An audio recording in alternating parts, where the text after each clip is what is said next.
Hi എല്ലാവർക്കും നിമിഷാസ് കിച്ചണിലേക്ക് സ്വാഗതം. ഇത് നമുക്ക് നല്ല ഹെൽത്തി ആയിട്ടുള്ള ബ്രോക്കലി ടിക്കി എങ്ങനെ ഉണ്ടാക്കണമെന്ന് നോക്കാട്ടോ. ഇത് ഡീപ് ഫ്രൈ ചെയ്തിട്ടൊന്നല്ല ഉണ്ടാക്കുന്നത്, അതുകൊണ്ട് തന്നെ ഇപ്പോൾ ഡയറ്റിങ് ചെയ്യുന്നവർക്കൊക്കെ വരെ കഴിക്കാവുന്ന ഒരു ഹെൽത്തി ആയിട്ടുള്ള ഓപ്ഷനാണ്. അതുപോലെ ഇഫ്താറിൻ്റെ സമയത്തും കഴിക്കാവുന്ന ഒരു ഹെൽത്തി ആയിട്ടുള്ള ഒരു സ്നാക്കാണ്. അപ്പോൾ ഇഫ്താറിൻ്റെ സമയത്ത് കഴിക്കാവുന്ന ഹെൽത്തി സ്നാക്ക് ഓപ്ഷൻസൊക്കെ ഒരുപാട് പേര് ചോദിച്ചിട്ടുണ്ടായിരുന്നു. അപ്പോൾ അതിന് വേണ്ടിയിട്ട് ഞാനിവിടെ ഒരു ബ്രോക്കലി എടുത്തിട്ടുണ്ട്. ഇത് നമുക്ക് ഇതുപോലെ ഒന്ന് ഫ്ലോറൈഡ്സ് ആയിട്ടൊന്ന് അടർത്തിയെടുക്കാം കേട്ടോ. അപ്പോൾ ഇതിൽ പുഴു അങ്ങനത്തെ കാര്യങ്ങളൊക്കെ ഉണ്ടാവാനുള്ള സാധ്യത കൂടുതലാണല്ലോ ബ്രോക്കലി കോളിഫ്ലവർ ഒക്കെ ആകുമ്പോൾ. പിന്നെ ബ്രോക്കലിയുടെ ഒക്കെ ഗുണങ്ങൾ മനസ്സിലാക്കി കഴിഞ്ഞാൽ നമ്മൾ ബ്രോക്കലി ഡയറ്റിൽ എന്തായാലും ഉൾപ്പെടുത്തും. ഇപ്പോൾ വെയിറ്റ് ലോസിനാണെന്നുണ്ടെങ്കിലും ഡയബറ്റിക്സ് മാനേജ് ചെയ്യാൻ വേണ്ടിയിട്ട് അങ്ങനെ ഒരുപാട് ഗുണങ്ങളാണല്ലോ. അതായത് ബ്ലഡ് ഷുഗർ ലെവൽ കൺട്രോൾ ചെയ്യാൻ, ബോൺ ഹെൽത്തിന്, ഡൈജഷന്, ഇൻഫ്ലമേഷൻ കുറയ്ക്കാൻ, സ്കിൻ ഹെൽത്തിന് ഒക്കെ നല്ലതാണ്. അപ്പോൾ ഞാൻ ബ്രോക്കലിയുടെ ഫ്ലോറൈഡ്സ് കുറച്ച് ചൂടുവെള്ളം ഒഴിച്ചിട്ട് ഒരു 2 മിനിറ്റ് ഒന്ന് അടച്ച് വെച്ചിട്ടുണ്ട് കേട്ടോ. അതിനുശേഷം തുറന്ന് നോക്കാം. നമുക്ക് ഒരുപാട് സമയം വെക്കേണ്ട, ആ ഒരു ബ്രോക്കലിയുടെ ഗുണങ്ങളൊക്കെ നഷ്ടപ്പെടും. അല്ലെങ്കിൽ നിങ്ങൾക്ക് വേണമെങ്കിൽ സ്റ്റീം ചെയ്തെടുക്കാം, പക്ഷേ അതിൻ്റെ ഒന്നും ആവശ്യമില്ല കേട്ടോ. ഈ ഒരു റെസിപ്പിക്ക് ഇത്ര തന്നെ ധാരാളമാണ്. ബ്രോക്കലി എപ്പോഴും റോ ആയിട്ട് കഴിക്കുമ്പോൾ കൂടുതൽ ഹെൽത്ത് ബെനിഫിറ്റ്സും കാര്യങ്ങളൊക്കെ ഉണ്ടായിരിക്കും. ഇനി ഇത് നമുക്കൊന്ന് ഡ്രെയിൻ ചെയ്തെടുക്കാം. അപ്പോൾ ഇത് ചെറുതായിട്ടൊന്ന് സോഫ്റ്റ് ആയിട്ട് വന്നിട്ടുണ്ടോ, ഇത്രയും തന്നെ മതി കേട്ടോ. ശരിക്കും ഒരുപാട് വെന്ത് വരേണ്ട ആവശ്യമൊന്നുമില്ല. ഇപ്പോൾ ബ്രോക്കലി സാലഡ് അതുപോലുള്ള കാര്യങ്ങളൊക്കെ കഴിച്ച് മടുത്തുന്നുണ്ടെങ്കിൽ നിങ്ങൾക്ക് ട്രൈ ചെയ്യാവുന്ന ഒരു അടിപൊളി ഐറ്റം തന്നെ കേട്ടോ. നല്ല ചൂടോട് കൂടിയൊക്കെ കഴിക്കണമെന്നുണ്ടെങ്കിൽ ടേസ്റ്റിയാണ്. ഒരുപാട് എണ്ണയോ കാര്യങ്ങളോ ഒന്നും തന്നെ നമ്മളിതിൽ ഉപയോഗിക്കുന്നില്ല. ഇപ്പോൾ ഇതിൽ നിങ്ങൾക്ക് വെളിച്ചെണ്ണ വേണമെങ്കിൽ ഉപയോഗിക്കാം, അല്ലെങ്കിൽ ഒലീവ് ഓയിൽ ആണെന്നുണ്ടെങ്കിലും ഉപയോഗിക്കാവുന്നതല്ലോ കേട്ടോ. ഇനി നമുക്ക് നല്ല ചെറുതായിട്ട് തന്നെ മുറിച്ചെടുക്കാം. നിങ്ങൾക്ക് ഫുഡ് പ്രോസസ്സർ ഉപയോഗിക്കാം കട്ട് ചെയ്തെടുക്കാൻ വേണ്ടിയിട്ട്, അല്ലെങ്കിൽ വെജിറ്റബിൾ ചോപ്പറോ ഒക്കെ വേണമെന്നുണ്ടെങ്കിൽ ഉപയോഗിക്കാം കേട്ടോ. അപ്പോൾ പെട്ടെന്ന് തന്നെ കട്ട് ചെയ്ത് എടുക്കലും കാര്യങ്ങളൊക്കെ കഴിയുമല്ലോ. ഇതുപോലെ മാക്സിമം എത്രയ്ക്ക് ചെറുതാക്കി എടുക്കാൻ പറ്റുമോ അത്രയും തന്നെ ചെറുതാക്കി എടുക്കാം കേട്ടോ. ഈ ഒരു രീതിയിൽ കണ്ടില്ലേ, എല്ലാം ഇതുപോലെ ഞാൻ ഒന്ന് കട്ട് ചെയ്ത് എടുക്കുന്നുണ്ട്. അപ്പോൾ ഇതിൻ്റെ തണ്ടിൻ്റെ ഭാഗം വേണമെങ്കിൽ നിങ്ങൾക്ക് ഉപയോഗിക്കാവുന്നതുള്ളൂ കേട്ടോ. ഞാനിപ്പോൾ എടുത്തിട്ടില്ല എന്നുള്ളൂ. എല്ലാം ഞാൻ ഒന്ന് കട്ട് ചെയ്ത് വെച്ചിട്ടുണ്ട്. ഇനി ഇതിലേക്ക് ഒരു 6-7 അല്ലി വെളുത്തുള്ളിയും കൂടെ ഒന്ന് എടുത്തിട്ട് അതും നല്ല ചെറുതായിട്ട് മുറിച്ചെടുക്കുക. പിന്നെ സവാളയാണ് വേണ്ടത്. സവാളയാണെന്നുണ്ടെങ്കിലും ഒരു ചെറിയ സവാള ഞാൻ അതിന് വേണ്ടിയിട്ട് എടുക്കുന്നുള്ളൂ കേട്ടോ. അതും നമുക്കൊന്ന് കട്ട് ചെയ്ത് തന്നെ വെക്കാം കേട്ടോ.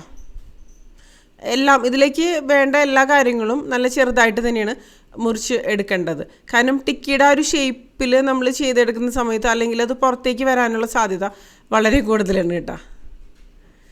പിന്നെ നമ്മളിതിലേക്ക് പനീറാണ് ചേർക്കുന്നത്.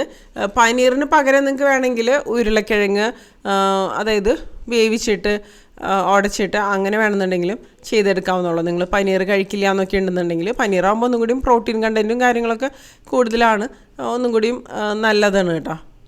അപ്പോൾ അതേ സവാള കട്ട് ചെയ്തതും ഇതുപോലെ ഒരു പ്ലേറ്റിലേക്ക് എടുത്ത് വയ്ക്കുന്നുണ്ട്. വളരെ കുറച്ച് ഇൻഗ്രീഡിയൻസ് മാത്രമേ ഉള്ളൂ, പെട്ടെന്ന് നമുക്ക് ഉണ്ടാക്കിയെടുക്കുകയും ചെയ്യാം, ഒരുപാട് സമയമൊന്നും എടുക്കില്ല. അപ്പോൾ പനീർ ഇതുപോലെ ഒരു ചെറിയ കഷ്ണം, ഒരു 1/2 കപ്പ് അളവിൽ പനീറാണ് നമുക്കിതിന് വേണ്ടത്, ഗ്രേറ്റ് ചെയ്തെടുത്ത പനീർ. അപ്പോൾ ഇതുപോലെ വലിയ കഷ്ണങ്ങളായിട്ടാണ്, അതായത് വലിയ ഹോൾസ് ഉള്ള ഒരു ഗ്രേറ്ററിൽ കൂടിയാണ് ഞാനിത് ഗ്രേറ്റ് ചെയ്ത് എടുക്കുന്നത് കേട്ടോ. അപ്പോൾ ഇത് നമുക്ക് ഗ്രേറ്റ് ചെയ്തൊന്ന് മാറ്റി വയ്ക്കാം. ഈ ഒരു അളവിന് ഈ ഒരു അളവിൽ ബ്രോക്കലി നമ്മൾ എടുക്കുന്ന സമയത്ത് ഇത്ര പനീർ തന്നെ പെർഫെക്റ്റ് ആയിട്ടുള്ളൊരു അളവ് തന്നെയായിരിക്കും കേട്ടോ. അപ്പോൾ അത് നമുക്കൊന്ന് എടുത്ത് വയ്ക്കാം. പിന്നെ കടലമാവയ്ക്കാണ് നമുക്കിതിലേക്ക് ആവശ്യം.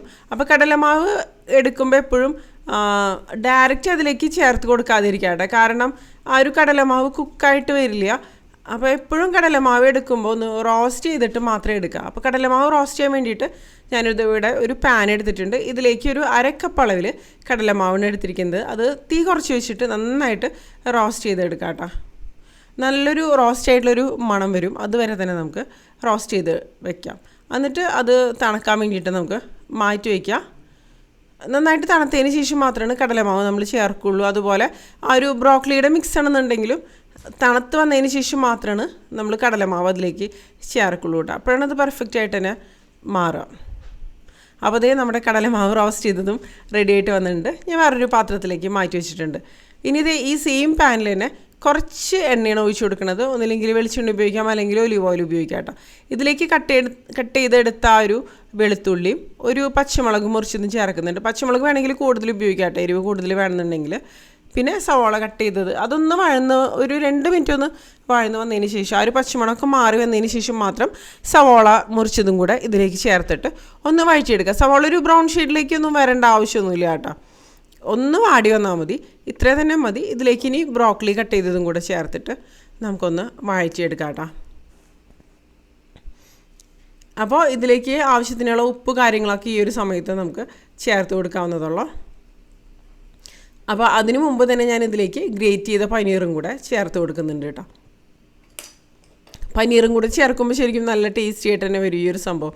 നമുക്ക് ഇതിപ്പോൾ ഒരു എന്താ പറയുക ബ്രോക്കലി പനീർ സ്റ്റിർ ഫ്രൈ എന്നുള്ള രീതിയിലൊക്കെ വേണമെന്നുണ്ടെങ്കിൽ നമുക്ക് കഴിക്കാം. ഉപ്പും ബാക്കി മസാല കാര്യങ്ങളൊക്കെ ചേർത്തതിന് ശേഷം ഉണ്ടാവും. ആവശ്യത്തിനുള്ള ഉപ്പ് ചേർക്കുന്നുണ്ട്. പിന്നെ ഇതിലേക്ക് ഞാൻ ചേർക്കുന്നത് ഇറ്റാലിയൻ സീസണിങ്ങും അതുപോലെ ചില്ലി ഫ്ലേക്സുമാണ്. അപ്പോൾ ഇറ്റാലിയൻ സീസണിങ് നമ്മുടെ ടേസ്റ്റിനനുസരിച്ച് തന്നെ ചേർക്കാം കേട്ടോ. ഒരു 4 ടീസ്പൂണൊക്കെ വരെ നമുക്ക് ഈ ഒരു റെസിപ്പിയിലേക്ക് ഉപയോഗിക്കാൻ പറ്റും. ഇതിൻ്റെ ഒരു ഫ്ലേവറാണ് ഈ ഒരു റെസിപ്പിയുടെ ഹൈലൈറ്റ് ആയിട്ട് എനിക്ക് തോന്നിയിട്ടുള്ളത് കേട്ടോ. അപ്പോൾ ഇതുപോലെ നന്നായിട്ട് തന്നെ ഒന്ന് മിക്സ് ചെയ്ത് കൊടുക്കാം. ഒരുപാട് സമയത്ത് വഴച്ചെടുത്ത് ആ ഒരു ബ്രോക്കലിയുടെ ഗുണങ്ങൾ കാര്യങ്ങളൊന്നും നഷ്ടപ്പെടുത്തണ്ട കേട്ടോ. ജസ്റ്റ് ഒന്ന് മിക്സ് ചെയ്തെടുക്കുക, അത്രയും തന്നെ മതി. അതിൻ്റെ ആ ഒരു മോയ്സ്ചർ കണ്ടൻറ്റ് കുറച്ചൊന്ന് കുറഞ്ഞു വരികയും ചെയ്യും. അതിനുശേഷം ഫ്ലെയിം ഓഫ് ചെയ്തിട്ട് അത് തണുത്ത് വരുമ്പോഴാണ് ഈ ഒരു കടലമാവ് ഇതിലേക്ക് ചേർത്ത് കൊടുക്കണത് കേട്ടോ. ആ ഒരു മിക്സും കടലമാവും ഒക്കെ തണുത്തതിന് ശേഷം എന്നിട്ട് കൈവച്ച് നമുക്ക് നല്ലപോലെ ഇതുപോലെ ഒന്ന് മിക്സ് ചെയ്ത് കൊടുക്കാം. കടലമാവ് അപ്പോൾ ആ ഒരു മോയ്സ്ചർ കാര്യങ്ങളൊക്കെ ഒന്ന് അബ്സോർബ് ചെയ്തിട്ട് അതൊന്നും കൂടി ഒരു എന്താ പറയുക, നമുക്കിത് ചെറിയ ഉരുളകളാക്കി എടുത്തിട്ട് ആ ഒരു ടിക്കിയുടെ ഒരു ഷേപ്പിലാക്കി എടുക്കണമല്ലോ. അപ്പോൾ അതിന് ഒന്നും കൂടിയും കടലമാവ് സഹായിക്കും കേട്ടോ. ഇനിയൊന്ന് ടേസ്റ്റ് ചെയ്ത് നോക്കുക. അപ്പോൾ ഉപ്പ് കുറച്ച് കുറവുണ്ട്. ഉപ്പും അതുപോലെ 1 ടീസ്പൂൺ ഒറിഗാനോ അതായത് ഇറ്റാലിയൻ സീസണിങ്ങും കൂടെ ഞാനിതിലേക്ക് ചേർത്തിട്ട് നന്നായിട്ട് നിന്ന് ഇതുപോലെ ഒന്ന് കൈവച്ച് മിക്സ് ചെയ്തെടുക്കുന്നുണ്ട്. കണ്ടോ, ഇതുപോലെ നമുക്ക് ഉരുട്ടിയെടുക്കാൻ പറ്റുന്ന ഒരു രീതിയിലേക്ക് തന്നെ വന്നിട്ടുണ്ട് കേട്ടോ. ഇനി നമുക്ക് ഇഷ്ടമുള്ള സൈസിലുള്ള ഉരുളകളായിട്ട് നമുക്ക് ഉരുട്ടിയെടുക്കാം. ചെറുതോ വലുതോ, ഞാനൊരു മീഡിയം സൈസിൽ തന്നെയാണ് ഉരുട്ടിയെടുക്കുന്നത് കേട്ടോ. ഈ ഒരു രീതിയിൽ എന്നിട്ട് കയ്യിൽ വെച്ചിട്ട് ഒന്ന് പരത്തി കൊടുക്കുക. എല്ലാ ഭാഗവും നമ്മൾ കട്ട്ലേറ്റ് ചെയ്യുന്ന സെയിം രീതി തന്നെ നടുഭാഗവും വശങ്ങളും എല്ലാവരുടെയും ഒരേ തിക്നെസ്സോടുകൂടി തന്നെയാണ് ഇതുപോലെ പരത്തിയെടുക്കേണ്ടത് കേട്ടോ. അതിനുശേഷം നമുക്കിത് പ്ലേറ്റിലേക്ക് വെച്ച് കൊടുക്കുക. എല്ലാം ഇതുപോലെ തന്നെ നമുക്കൊന്ന് ഷേപ്പ് ചെയ്തെടുക്കാം കേട്ടോ. അപ്പോൾ ഇത് നിങ്ങൾക്ക് ഇങ്ങനെ ഉണ്ടാക്കിയതിന് ശേഷം വേണമെന്നുണ്ടെങ്കിൽ ഫ്രീസ് ചെയ്തൊക്കെ വെക്കാവുന്നതുള്ളൂ. ആവശ്യമുള്ള സമയത്ത് നമുക്കത് എന്താ പറയുക ഒന്ന് ഇതുപോലെ ഷാലോ ഫ്രൈ ചെയ്തെടുക്കുക അല്ലെങ്കിൽ എയർ ഫ്രൈ ചെയ്തെടുക്കുകയൊക്കെ ചെയ്യാവുന്നതുള്ളൂ. ഞാൻ ഇതിലേക്ക് ഒരു 2 ടീസ്പൂണോളം അളവിലാണ് എണ്ണ ഒഴിച്ച് കൊടുത്തിരിക്കുന്നത്. നിങ്ങൾക്ക് ഒലിവ് ഓയിൽ വേണമെങ്കിൽ ഉപയോഗിക്കാം കേട്ടോ. ഇനി അതൊന്ന് എല്ലാവിടേക്കും ഒന്ന് സ്പ്രെഡ് ചെയ്ത് കൊടുത്തതിന് ശേഷം നമ്മൾ ഉണ്ടാക്കിയ ആ ഒരു ബ്രോക്കലി ടിക്കി ഇതിലേക്ക് വെച്ച് കൊടുക്കാം. വെച്ച് കൊടുത്തിട്ട് പിന്നെ തീ കുറച്ച് വെച്ചിട്ട് വേണം, കുറഞ്ഞ തീയിൽ വെച്ചിട്ട് വേണം നമ്മളിതൊന്ന് ഫ്രൈ ചെയ്തെടുക്കാൻ കേട്ടോ. അപ്പോഴാണ് ആ ഒരു പുറം ഭാഗം നന്നായിട്ട് മൊരിഞ്ഞിട്ട് നല്ല ടേസ്റ്റി ആയിട്ട് വരിക. പിന്നെ ഇതിൻ്റെ ഉൾഭാഗം എന്ന് പറയുമ്പോൾ അങ്ങനെ കുക്കാവാത്ത കാര്യങ്ങളെന്ന് പറയാനൊന്നുമില്ലല്ലോ. ആ ഒരു പുറം ഭാഗം മൊരിഞ്ഞ് വരിക, അതിനോടൊപ്പം ഒന്ന് കുക്കായിട്ട് വരിക, അത്രയും തന്നെ മതി കേട്ടോ. കണ്ടോ, ഒരു ഭാഗം ഒരു ബ്രൗൺ ഷെയ്ഡിലേക്ക് വന്നിട്ടുണ്ട്. നമുക്ക് തിരിച്ചിട്ട് കൊടുക്കാം. അങ്ങനെ തിരിച്ചു മറിച്ചിട്ടിട്ട് ഇതുപോലെ നന്നായിട്ടൊന്ന് ഫ്രൈ ചെയ്തെടുക്കാം കേട്ടോ. ഇതിപ്പോൾ റെഡി ആയിട്ടുണ്ട്. നമുക്കൊരു പ്ലേറ്റിലേക്ക് മാറ്റാം. ചൂടോടുകൂടി കഴിക്കുമ്പോൾ നല്ല അടിപൊളിയാട്ടോ. ബ്രോക്കലിയാന്നൊന്നും എന്താ പറയുക ഒരു ടേസ്റ്റ് കുറവോ അങ്ങനത്തെ സംഭവങ്ങളോ ഒന്നും തന്നെ ഇല്ല.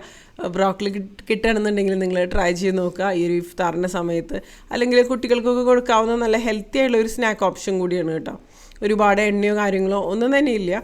ബ്രോക്കലി ആണെങ്കിലും പനീറും ഒക്കെ ആണെന്നുണ്ടെങ്കിലും നല്ല ഹെൽത്തി ഓപ്ഷൻ തന്നെയാണ്. അപ്പോൾ ടൊമാറ്റോ കെച്ചപ്പിൻ്റെ കൂടിയോ അല്ലെങ്കിൽ തന്നെ വേണമെന്നുണ്ടെങ്കിലും കഴിക്കാവുന്നതുള്ളൂ കേട്ടോ. അടിപൊളി തന്നെയാണ്. അപ്പോൾ വീഡിയോ കണ്ടതിന് ശേഷം നിങ്ങളുടെ അഭിപ്രായങ്ങൾ തീർച്ചയായിട്ടും താഴെ കമൻറ്റ് ബോക്സിൽ അറിയിക്കാം കേട്ടോ. ഇതിൽ നല്ലൊരു റെസിപ്പി ആയിട്ട് നമുക്ക് വീണ്ടും കാണാം കേട്ടോ.